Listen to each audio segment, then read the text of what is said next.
Priori. Así que nada, Juan Ignacio, muchas gracias por querer compartir, por querer contarnos qué es esto del arte de desconectarse, que suena muy bien. Yo, pues te voy a hacer casi, me voy a desconectar en un ratito. Y, Ya me estás pero haciendo bueno, caso. Antes de nos empezar, das, ya estás tomando el consejo. sí, bueno, danos detalles, a ver en qué consiste esto, que tenemos muchas ganas. Te recuerdo que, bueno, cuando falten 10 minutos, te diremos que quedan 10 minutos. En este caso lo hará mi compañera Minerva. Cuando queden 5, en el caso de que no hayas acabado. Y lo ideal es dejar unos minutos para preguntas de los asistentes que trasladará Minerva desde el chat.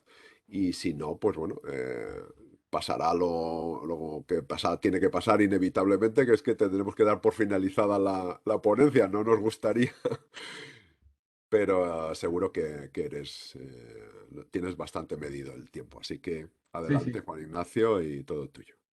Bueno, Juan Pedro, muchísimas gracias. Antes que nada, a vos, a toda la dirección de Prevencionar y también del Instituto de Seguridad y Bienestar Laboral, por la invitación y por darme la oportunidad de realizar esta presentación. También agradecer a los participantes porque es un horario complicado. Son las 3 de la tarde, si no es el post-almuerzo, es el pre-siesta. Cuestión que yo también alcanzo en el trabajo que voy a presentar, por lo cual es respetable. Así que les súper agradezco que estén presentes.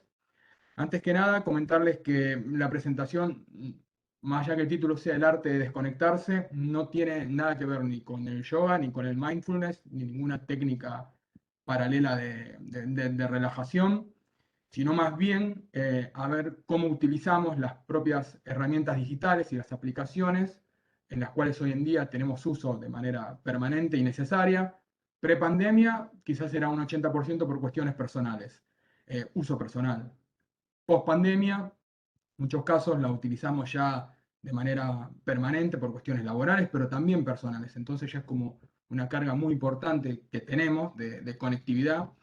Y un poco es, viendo la película de Harry Potter la semana pasada con mi hija, tuve una especie de sinopsis cuando veía que para pelear con las malas artes, digamos, había que estudiar a las malas artes, a los malos magias.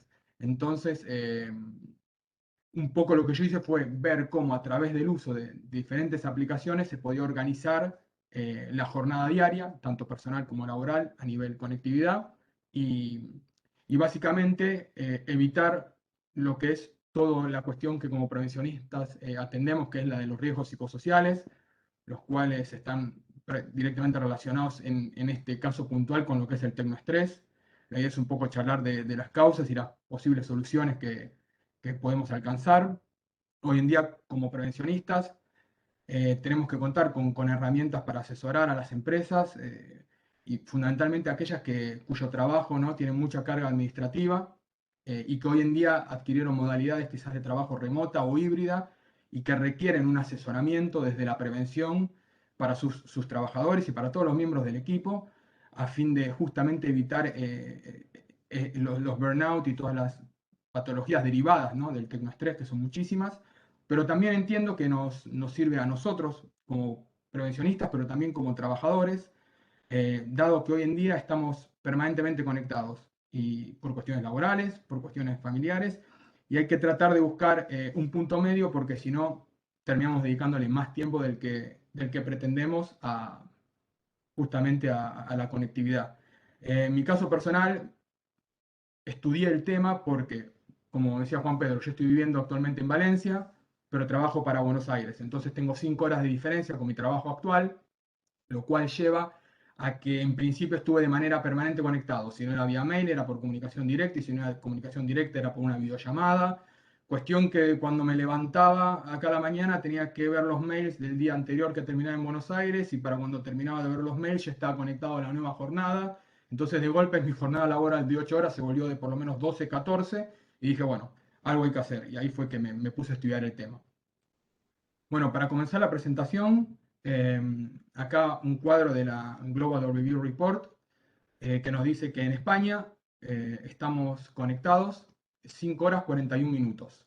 Si nos ponemos a pensar que el día tiene 24 horas, que 8 tenemos que dormir, que 8 trabajamos y que 8 está para el ocio personal, digamos que estamos 5 horas 41 conectados, es un número que yo creo que es importante y es para tener en cuenta. Bueno, las plataformas eh, más usadas en España de redes sociales son WhatsApp, son YouTube, Facebook e Instagram. Em, Como verán, en realidad son 5 o 6 aplicaciones, pero que responden a 3 empresas puntuales, que son Meta, lo que es WhatsApp, Instagram y Facebook, o sea, Meta, Mark Zuckerberg. Después tenemos a YouTube, que es Google, que es Alphabet.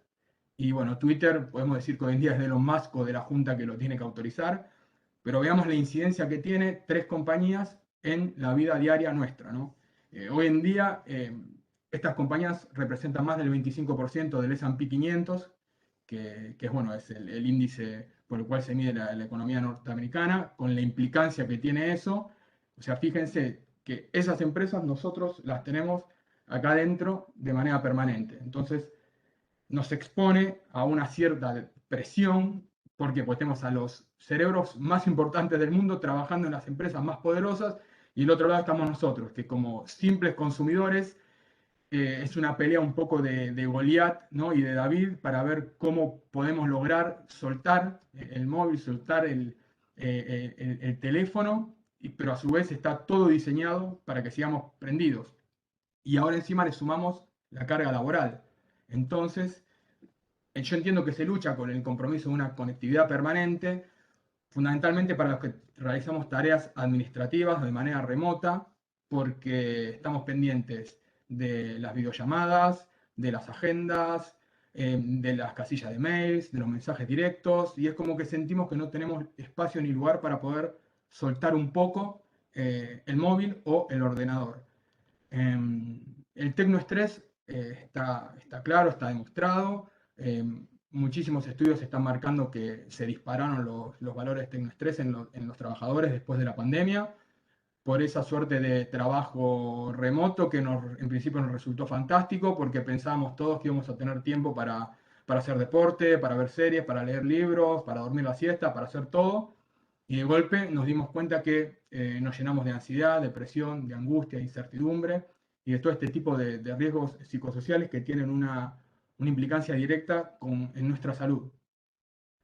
Yo entiendo que hay una posible solución y que nosotros como prevencionistas tenemos que tratar de buscar, que son acuerdos de trabajo para proteger el bienestar laboral.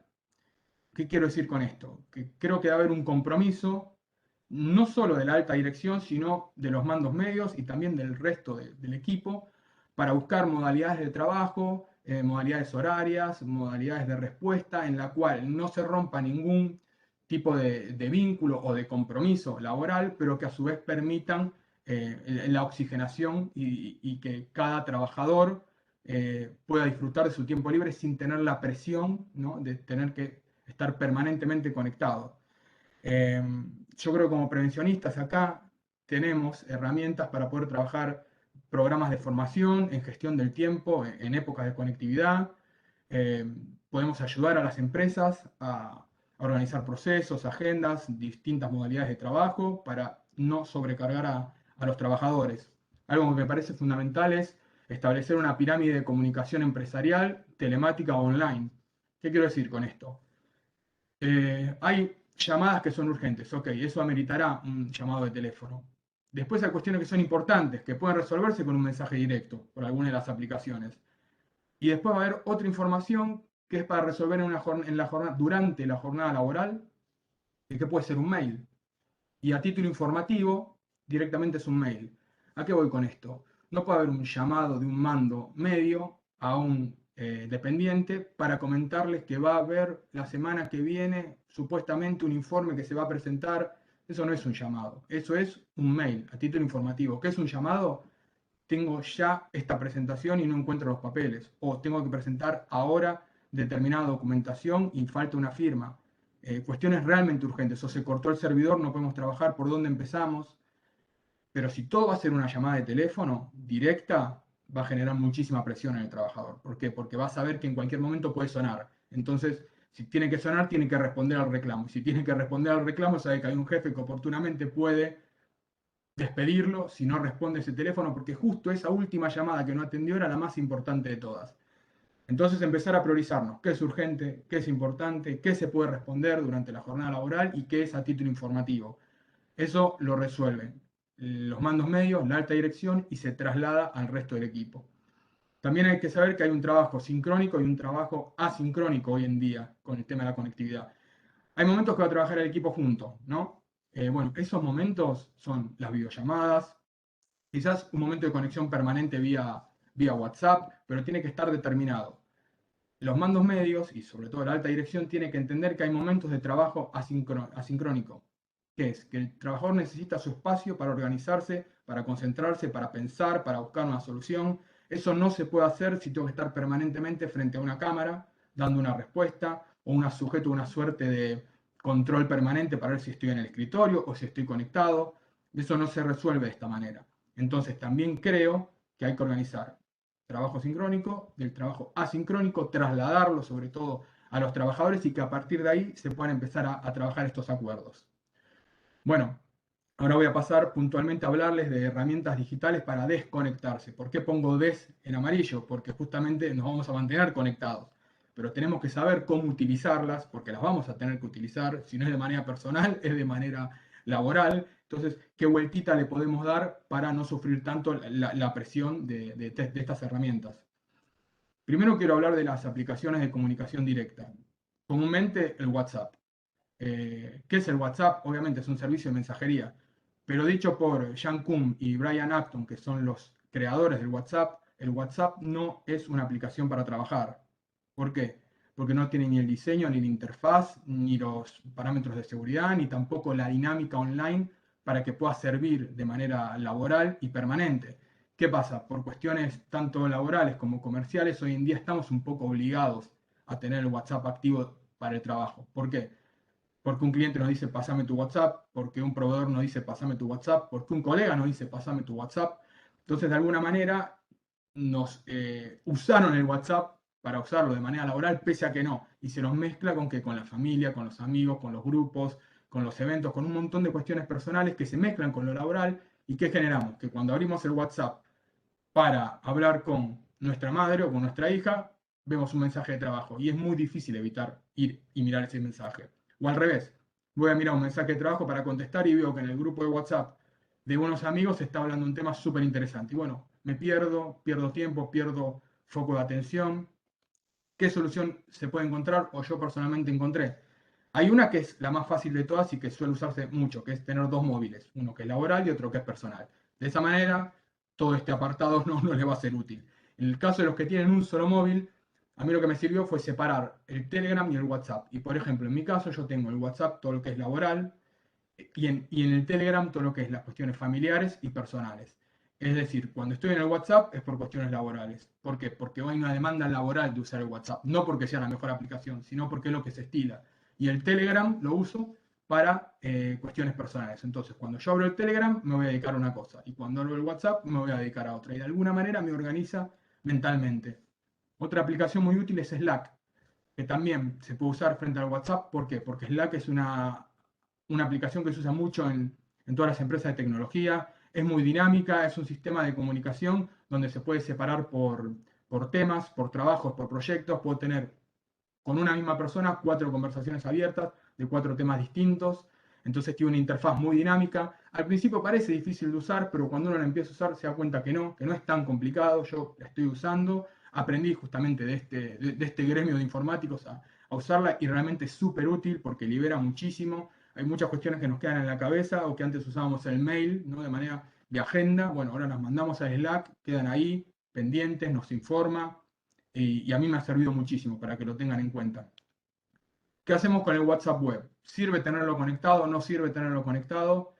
Está bueno cuando estamos en una videollamada que no nos interesa, entonces tenemos conectado el WhatsApp web y a partir de ahí hablamos con quien queramos hablar.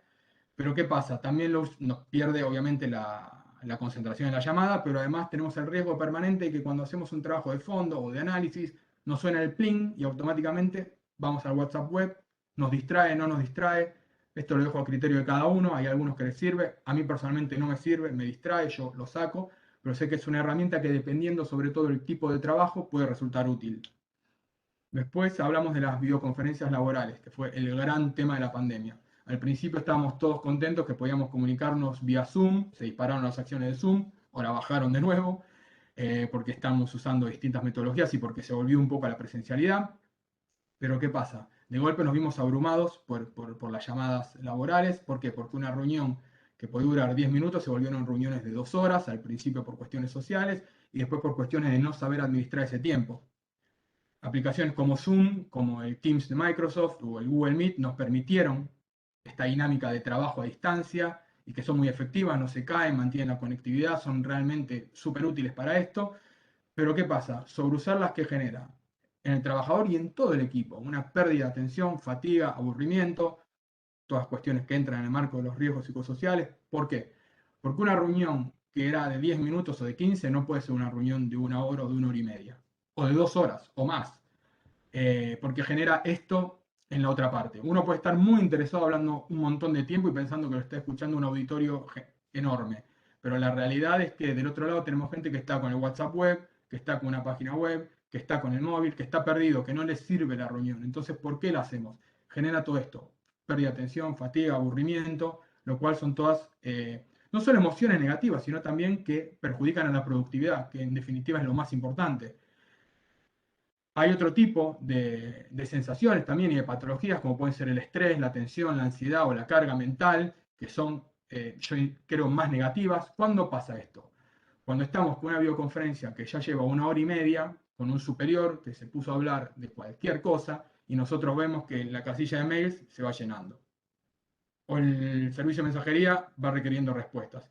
Y yo tengo que presentar un trabajo antes de que termine la jornada, si no me queda para mañana, y todavía estoy pendiente de esta charla que no me está permitiendo prestar atención al trabajo que tengo que sacar. Bueno, todo esto es una carga mental que termina influyendo, repito, no solo en la salud del trabajador, que es lo esencial, sino también hasta incluso en la productividad de la empresa. Y esto es lo que tienen que entender los mandos altos y los mandos medios. En definitiva, cuando hablamos de empresa, hablamos de negocio. Y si es negocio, el negocio tiene que funcionar.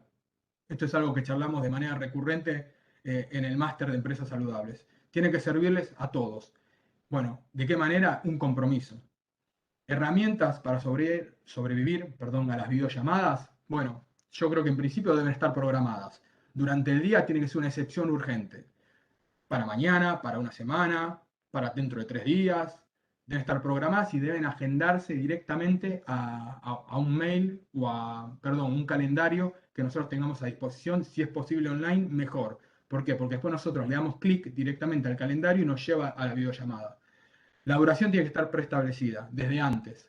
Es una llamada de 15 minutos, es una de media hora, va a ser una jornada de brainstorming que derive en 1 hora, bueno, está bien, lo hablamos. Pero previamente todos los participantes tienen que saber cuánto va a durar. ¿Para qué? Para organizar su agenda. Tercero, el temario acordado previamente. Esto es clave. ¿De qué vamos a hablar? ¿Por qué? Porque cuando el que convoca nos dice de qué vamos a hablar, automáticamente nos permite preparar respuestas, agilizar tiempos, sino que sea todo un debate permanente que no termina nunca. Y finalmente, puntualidad en el inicio y en el cierre. ¿Por qué? Por una cuestión de respeto y porque nos predispone bien para la próxima reunión. Y no vamos a decir cuando nos convoque X persona, uy, no, estas reuniones son de las que duran 2 horas, pierdo todo el día, me quiero morir, se me va la tarde en esta reunión. No. Puntualidad al inicio, al cierre y se respeta. Es parte del acuerdo. Tercero, recomiendo una agenda semanal y dividirla en bloques. ¿Qué tipo de bloques? 1 hora de videoconferencia, un descanso de 15 minutos si es necesario, el detox digital, oxigena literalmente el cerebro, se requiere, es fundamental. Vamos a levantar los mails y contestarlos, media horita, bueno, muy bien. Otro corte, ¿no? Me voy a hacer un café, me voy a hacer un té, salgo a la vereda, vuelvo, voy a pasear al perro, retomo. Tengo un trabajo de fondo de 1 hora, lo mismo, pero me lo trato de agendar. Sobre todo para la gente que es desorganizada, es una herramienta fundamental cargarlo en el calendario de Google o también en el de Apple, que lo tiene disponible. Estos son los dos iconos. Bueno, voy a tener que apurar un poquito. Tenemos el tema de las metodologías ágiles, que también es, en principio, para mí súper interesante. Requiere prácticamente una clase de un curso especial, pero yo esto también lo aprendí de la gente de sistemas y informática, que sirve muchísimo. ¿Por qué? Porque son metodologías de trabajo quizás distintas a las que estamos acostumbrados, por lo menos los sub 40, que no estamos en el tema informático, que de alguna manera relacionan el trabajo asincrónico con el sincrónico. ¿Por qué? Porque permite un trabajo en equipo de manera permanente, pero no de manera conjunta. Es decir, no estamos trabajando en un mismo Zoom o en una misma videoconferencia. Lo que estamos haciendo es trabajando de manera remota, sin estar en contacto, pero nos damos aviso de avances, de mejoras, de sugerencias, y después cada uno se notifica por esa misma aplicación sin necesidad de tener que tener una respuesta automática. Hay un código en el uso de las metodologías ágiles que hacen que sirvan muchísimo, sobre todo cuando tenemos que resolver tareas puntuales y que requieren varias personas del equipo. Aplicaciones como Jira, como Asana o como Trello son súper importantes porque ahí podemos establecer mediante metodologías como puede ser el Kanban o el Scrum, responsable de proyecto, tiempos, tareas, objetivos y todo se vuelca en una misma aplicación que después los distintos participantes de sus dispositivos pueden usar, ¿no? Eh, bueno, este tema es interesante, que es una nueva teoría que se está implementando bastante a través de un influencer que se llama Tiago Forte, que en realidad es un MBA de Harvard, que es lo que está tratando de explicar es que tenemos dos cerebros y uno es el que tiene que estar activo, de inteligencia, rápido, de respuesta, el famoso que asocia los puntos que decía Steve Jobs, el connecting the dots de Steve Jobs es el primer cerebro, y hay un segundo cerebro que es donde tiene que ir toda la información, toda la normativa, todas las fotos, todos los apuntes, las notas a mano. Ese está online, que es, puede ser en aplicaciones o puede ser directamente en archivos de carpeta. ¿Para qué? Para que el primer cerebro vaya a buscar la información al segundo cerebro cuando la tenga que utilizar. Yo no puedo tener en la cabeza, y esto lo aprendí bastante en la Facultad de Derecho, cuando a mí me decían que tenía que estudiar 150 artículos de memoria, yo tenía 18 años, pero ya me daba cuenta que no había sentido en eso. Bueno, después la experiencia me enseñó a que en realidad uno tiene que saber a dónde buscar la información cuando se requiere. Es imposible contener tanta información y menos hoy en día cuando, estando un minuto online, vamos a ver más información y se va a generar más información de la que se generó durante toda la historia de la humanidad hasta el año 2010. Bueno, es muchísimo. Y nosotros nos metemos en Twitter, nos metemos en Instagram, en Facebook, en LinkedIn, en todas las aplicaciones va a haber información interesante que no la podemos ver en el momento. Entonces, la mandamos a este segundo cerebro para poder verla más adelante o cuando por agenda dispongamos de ver la información que tengo guardada. Bueno, no me voy a extender mucho porque se me va a pasar el tiempo, pero esta es una metodología que los invito a estudiarla. Es bastante nueva, pero es súper relevante. Nos ayuda, bueno, a planear objetivos, a priorizar tareas, a priorizar trabajos de fondo, los archivos a acomodarlos de una manera práctica para poder tener nuestro propio Google personal. Si yo tengo que googlear algo, hay que buscarlo. Lo busca el navegador. Si yo tengo ya mi Google personal, digamos, con la información que para mí es relevante de todo, ¿eh? Puede ser desde las fotos familiares hasta el último informe que tengo que presentar. Cuando yo use la aplicación para buscar, me va a salir de manera automática. Bueno, esto es cómo funciona el segundo cerebro.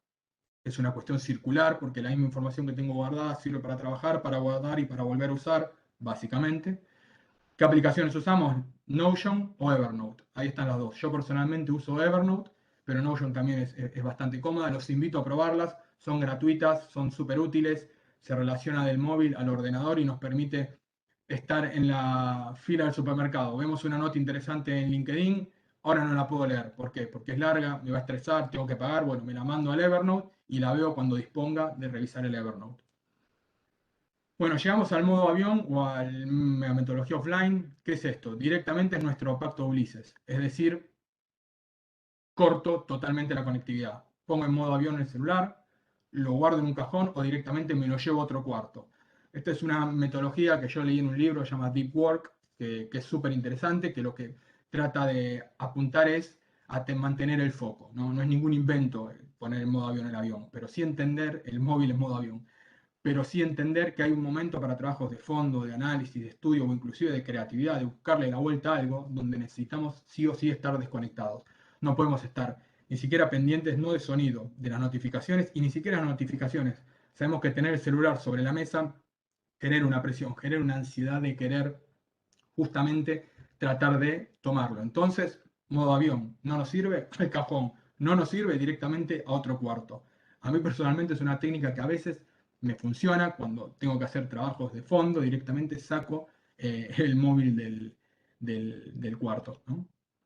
Bueno, hay aplicaciones para medir el tiempo en redes que son súper útiles y que de alguna manera nos da un poquito de visión del tiempo que le estamos dedicando. Stay Free es una que sirve para Apple y también sirve para Android.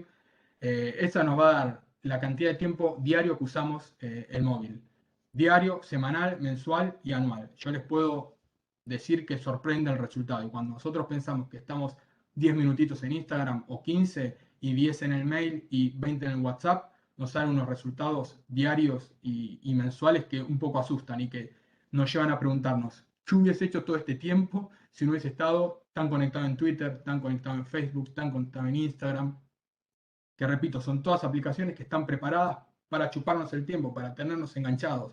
La competencia es desleal, por eso es bueno un cachetazo de realidad y ver el tiempo que permanecemos.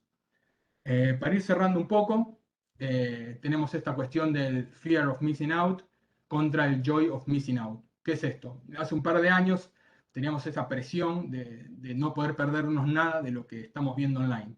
Si nos contesta un amigo, si hay un mensaje en el grupo, si nos llegó por mail, si nos llegó por otra red social, hay que contestar todo en el momento y tenemos que estar permanentemente conectados para no perdernos nada. Bueno, eso ya sabemos los daños que generaron. Nos generó ansiedad, nos generó estrés, nos quitó tiempo, nos perjudicó la calidad de vida de manera permanente, las relaciones familiares, los vínculos con amigos. Bueno, hoy en día estamos todos apuntando a una tendencia de el disfrute de perderse algo. ¿Qué es esto del disfrute de perderse algo? Es saber que sin el móvil podemos leer tranquilos un libro, podemos tocar un instrumento, podemos estar al aire libre, podemos hacer deporte, podemos tener actividad social con amigos sin tener que tener el móvil arriba de la mesa, ¿no? Podemos tener actividad familiar, una cena, el desayuno, el almuerzo, lo vamos coordinando, los móviles arriba de la heladera, es un acuerdo familiar, en ese caso no laboral, sino familiar, pero el concepto es el mismo, es ponernos de acuerdo, en este momento no hay móvil, no hay tablet, no hay ordenador, no, ahora vamos a charlar, son 15, 20 minutos, no le vamos a pedir a los chicos 2 horas de diálogo porque sabemos cómo es, pero por lo menos este espacio es sagrado, este espacio no se afecta. Yo creo que es una propuesta que nos podemos hacer para avanzar sobre esto. Bueno, y finalmente cierro con una frase que a mí me hizo mucho ruido cuando la escuché. Eh, bueno, la frase dice, tengo 2 hijos y lamento cada minuto que no les estoy prestando atención porque mi smartphone me ha absorbido. Esta frase, ¿quién la dijo? Loren Bridger, creador del Pull to Refresh. Si bien es una frase que todos usamos y que siempre decimos en todos los ámbitos sociales, que lo diga Loren Bridger tiene sentido porque él es el creador del Pull to Refresh, que es esa función de cuando tiramos arriba el móvil que va actualizando y que de manera permanente nos genera el gancho de estar siempre viendo a ver qué es lo que viene, porque lo que viene va a ser mejor de lo que estoy mirando ahora. Bueno, el creador de esa aplicación, que era de Twitter, nos está diciendo esto, ¿no? Lo cual es súper, súper relevante. Esto también se une a una, bueno, ahora una charla que está, una charla no, es una serie que está online en Netflix que se llama The Social Dilemma, que los invito a verla. Es muy, muy interesante, súper interesante. Ahí participa Tristan Harris, que fue uno de los creadores de Google cuando empezó, Tim Kendall, que es el fundamental de Pinterest, y Jeff Stewart, que fue uno de los que estuvieron también al principio en Twitter. Y ellos están diciendo, cuando empezamos con todo esto, no sabíamos que iba a terminar afectando al 80% de la humanidad. Porque hoy, bien o mal, y sobre todo desde el año 2008, 2009, que fue cuando apareció la Apple Store y la Google Store y la Play de Android, empezaron a aparecer las aplicaciones. Y con las aplicaciones, todo esto que se fue generando. Y sin querer, fueron 25 o 30 personas que estaban trabajando, chicos en realidad sub 35 en Silicon Valley, que estaban en una usina, en una cocina, generando cosas nuevas. Durante ese periodo de tiempo terminaron condicionando la vida del 70-80% de la humanidad que hoy en día, si no tiene Facebook, tiene WhatsApp. Y si no tiene WhatsApp, tiene cualquiera de todas estas aplicaciones de las cuales estuvimos hablando. Con esto me despido. Ahí tienen mis datos, por si quieren alguna pregunta en particular, me conectan por mail, por LinkedIn. Bueno, ahí directamente les pongo el móvil, sin ningún problema.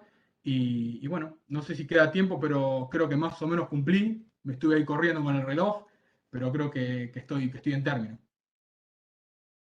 Pues muchas gracias, Juan Ignacio. La verdad es que has cubierto el tiempo y Y bueno, no tienes ninguna pregunta en el chat, pero yo creo que es que porque lo has explicado todo tan claro, a mí me ha parecido muy interesante tu ponencia, sobre todo porque, bueno, me ha hecho ver que hay más herramientas que yo no conocía y que me las he apuntado por aquí para manejarlas un poco y ver de cómo van.